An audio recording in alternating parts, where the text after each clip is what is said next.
I am Tim, And I'm Anne, and this this is is our our real real love love story. story.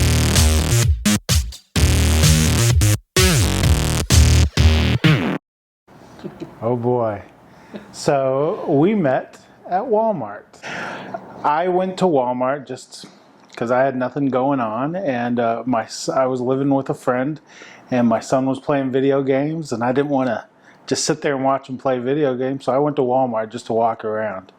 And I actually had a goal of could I talk to somebody while I was walking around because I was bored out of my mind. And so as I walked down aisles doing some grocery shopping, I literally was looking at people's faces to see if I could make eye contact and see if I could strike up a conversation. And here came this beautiful woman down the aisle. And she was looking for something, but she was looking for somebody also to help her find this item. And so she walks up and she looks at me and she goes, "Do you know where Hamburger Helper is?" And I'm like, "Yeah, it's just right over here." So I walk her over there and I point out the Hamburger Helper. And she goes, "That's not Hamburger Helper." And I'm like, I was puzzled because I literally said to her and used my finger and said, "It says Hamburger Helper right here." And she goes, "No, that's not what I'm looking for." And I'm like, "Well, I don't know what you're looking for." So she went on to tell me, she goes, "It's the stuff that you put with ground beef that smells like dirty feet." And I was like, "Oh, sloppy joes." So we we went about talking a little bit more and found out what she was looking for and why she was there, and I helped her get that, and that's how we initially first met.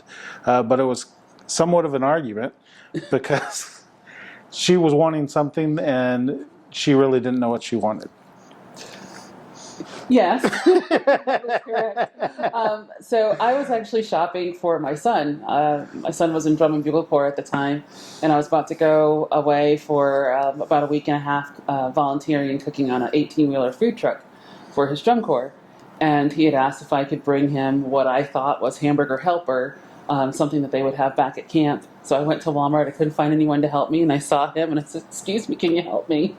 And when he handed me the box of Hamburger Helper, I saw this white glove with a smiley face on the front. I'm like, that is definitely not it. It was making noise. I'm like, that's not it. And I think actually what I said was, it's a sauce that's supposed to help hamburger that kind of smells like armpits and ketchup. So, but anyway, I was about to walk away when we were having this confusion, but he finally helped me, and we had so many people standing in the aisle laughing with us when he hands me this can of manwich, because that's what I was looking for, the sloppy Joe, and I wasn't very familiar with it being called manwich. So we had a conversation for about 2.5 hours after that.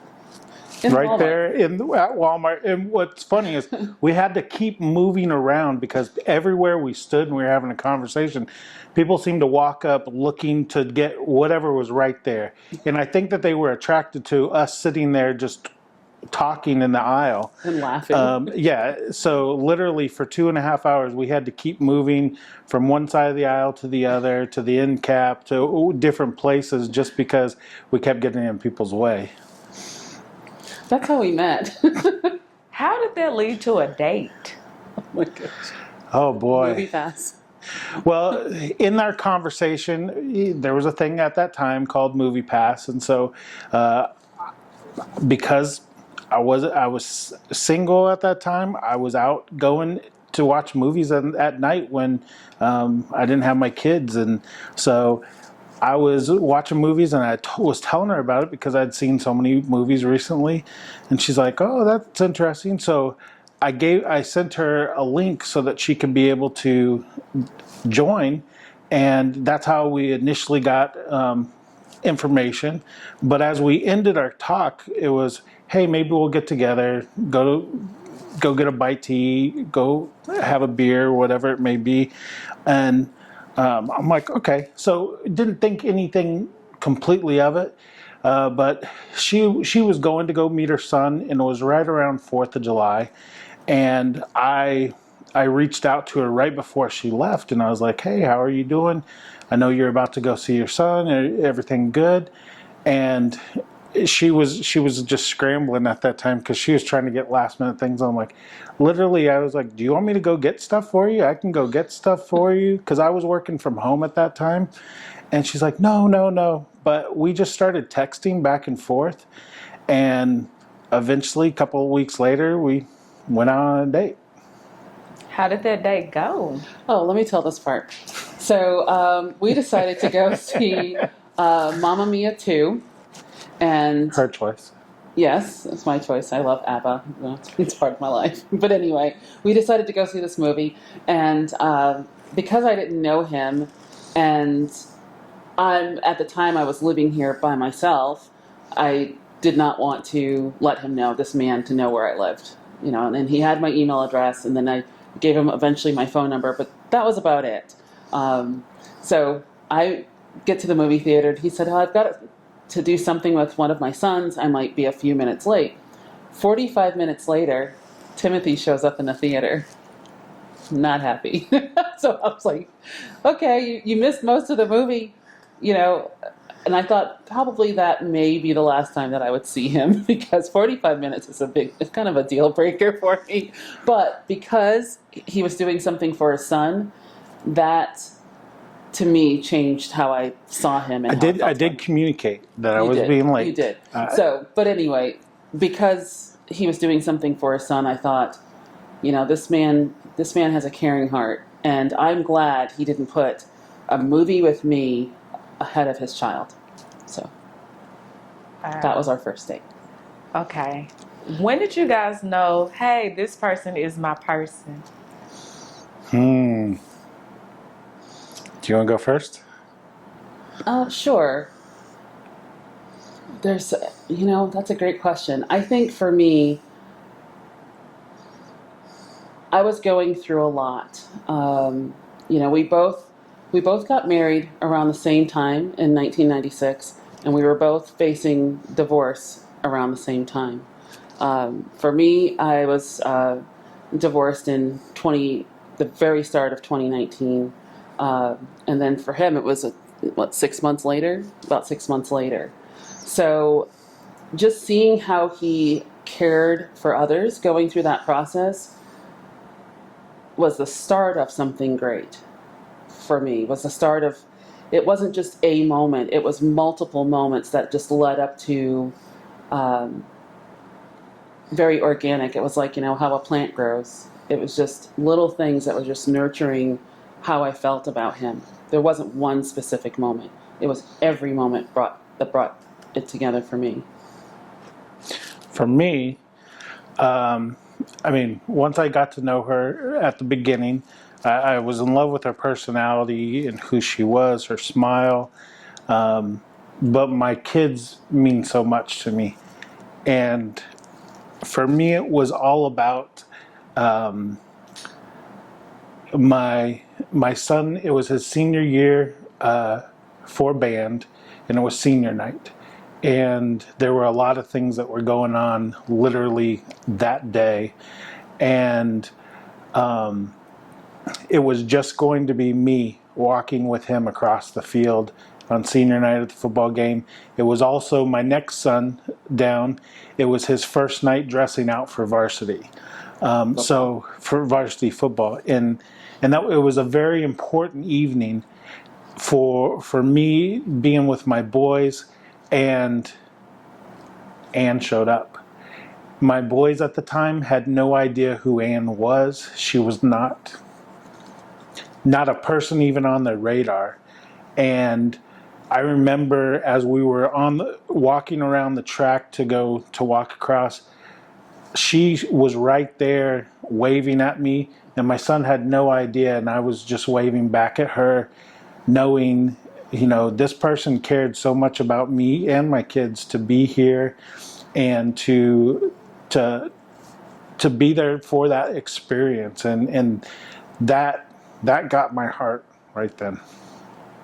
Okay. Dating and marriage. How long did you guys date before you got married, or before you started planning a wedding?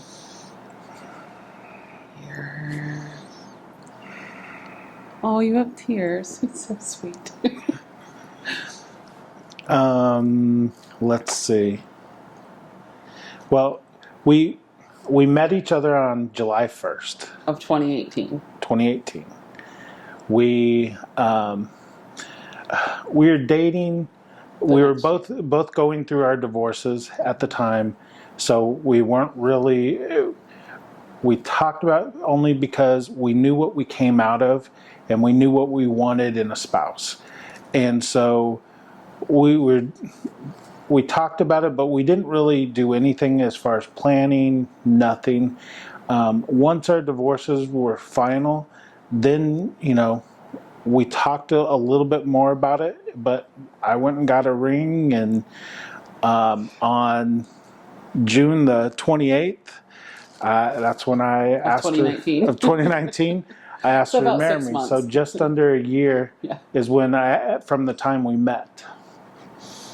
Yeah. So, it was an interesting time for both of us because, again, we had so many things in common. We both got married young in our lives. We spent our entire adulthood married to our former spouses, and our divorces happened within the same time. I was divorced in January, the early part of January of 2019, and his divorce wasn't finalized until June of 2019. But I think for anyone who's been in a relationship, you know that a divorce just doesn't happen the day that you get a piece of paperwork. The relationship will break apart. Things start to happen before that date. And during that time, we respected each other. We respected each other's families enough that when his divorce was final, it was like a couple of weeks later that he proposed to me. And I was 100% ready. And like he said, you definitely know we knew exactly what we wanted in our future. And we absolutely knew what we did not want in our future. And I found everything that I've wanted in him. So the decision to say yes, there wasn't. I was surprised when he proposed. I was very surprised, but it wasn't something that I've ever regretted. So. What advice would you have for anyone who is considering marriage? Depends on their age. Saying someone who was married at 20 and I got married at 23. Yeah, their age I think has a little something to do with that. You need to have some age. You need to have some experiences in life. Get to know the person. Get to know yourself. Get to know yourself. I know in that year that we were dating before we got engaged, we went through and talked about a lot of things. We had arguments and had disagreements about political stances, about all kinds of areas that that's important, that you need to talk about and you need to look at, because when you make the step of marriage, for both of us, we have always had the stance that when we get married for life. Unfortunately, in our previous marriages, both of our partners chose that they wanted to opt out of that. And so for us, we have always kept that same mindset that we're married for life. We work through the whole richer for poor, for better or worse, till death do us part, because we believe that we do this as a team. I would say also, the advice I would give to someone that wants to be married and is thinking about it is create a list for yourself of the things that you want to accomplish for yourself.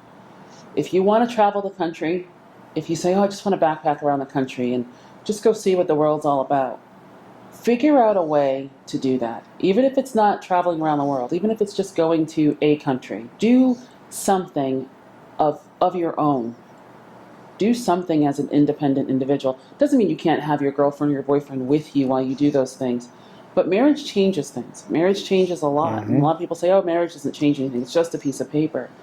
Well, I would disagree. I would say that marriage changes a whole lot of things. This is a commitment that I've made for the rest of my life. And unfortunately, like Tim said, either our spouses, sometimes they opt out of the relationship, or you have an ex-spouse that their behavior caused the relationship to end. Whatever that relationship is, it doesn't matter. When you're ready to move on, you're ready to move on.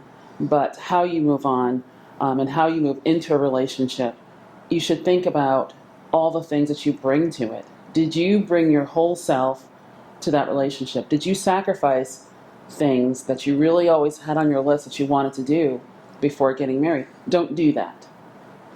Go after the things that you truly want in life before you make that commitment.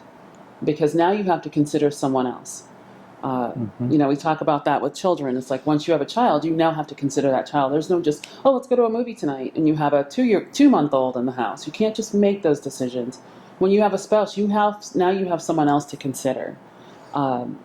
So go after, fulfill yourself, fulfill your wants and needs before you bring another person into that permanently. Okay. How did you guys heal before you jumped or before you started back dating each other? How do you guys go about your healing journeys after going through a divorce? Yeah. For me, it was, I think the healing, the date of my divorce had nothing to do with the date that my marriage was over. So for me, it was years in the making. My healing took place spiritually. My family means everything to me. When I say family, I'm talking about my friends and my family.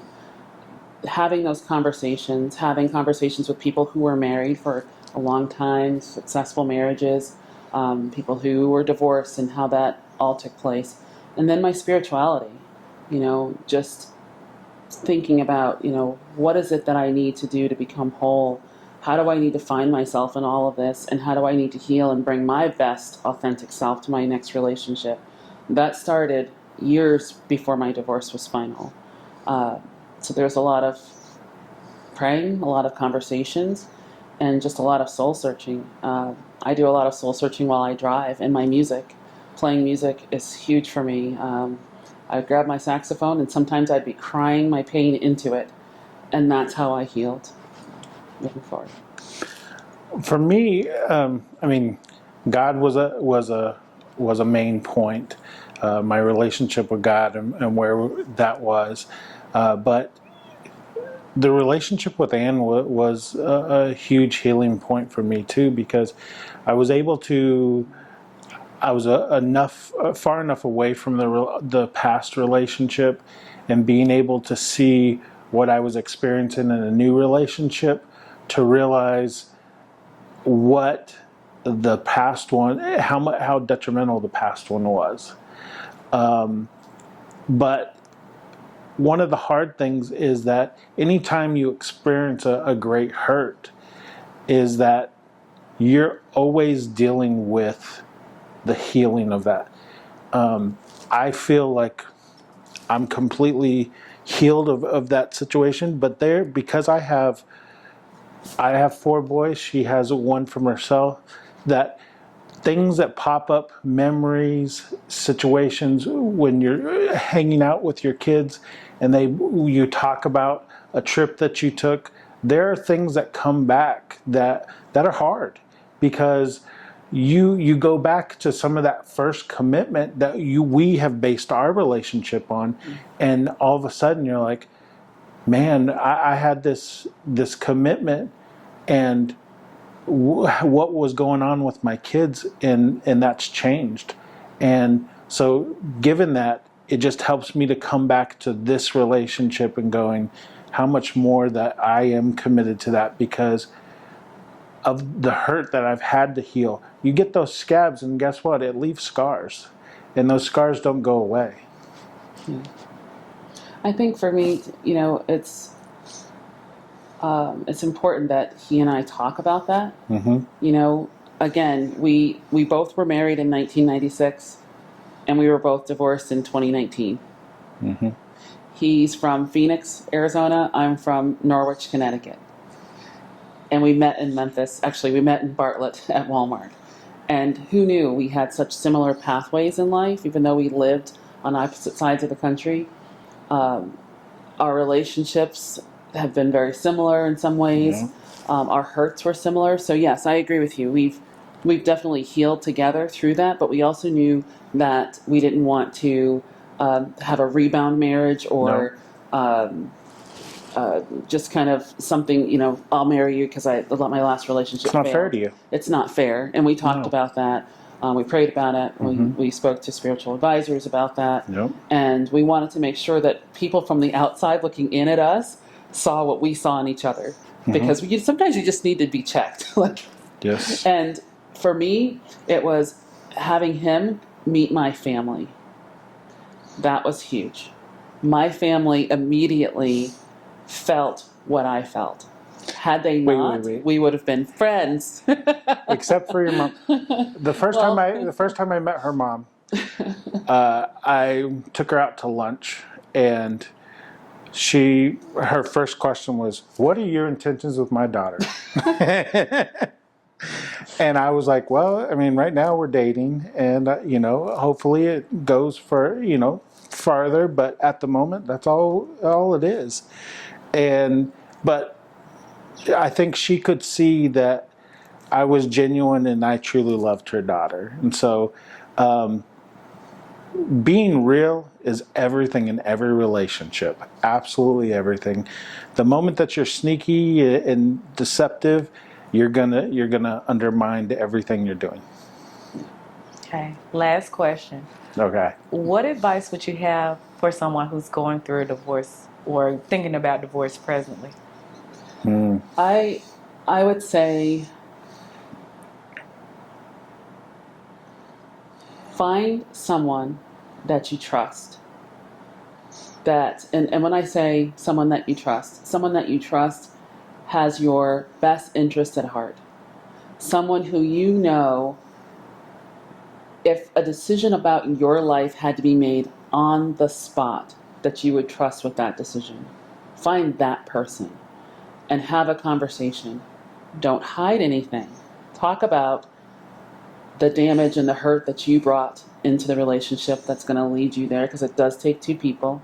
I made mistakes in my past relationship. He's made mistakes in his past relationship. We're not blaming our exes for anything. But find that person that truly knows your heart and knows you. Be honest and open about what has transpired and have the conversation about, does this sound like something that we can recover from? And you're going to get some feedback. You're going to get some advice, you hope. I would hope you would get some advice. But I honestly feel as though you need to have somebody that you rely on. If you're a spiritual person, religious person, whatever your faith may be, go and seek counseling. There's nothing wrong with that. It's especially if you're going to seek counseling from someone you don't know, to have that objective opinion on what they're seeing and hearing. I say do everything you possibly can before you step away from that relationship.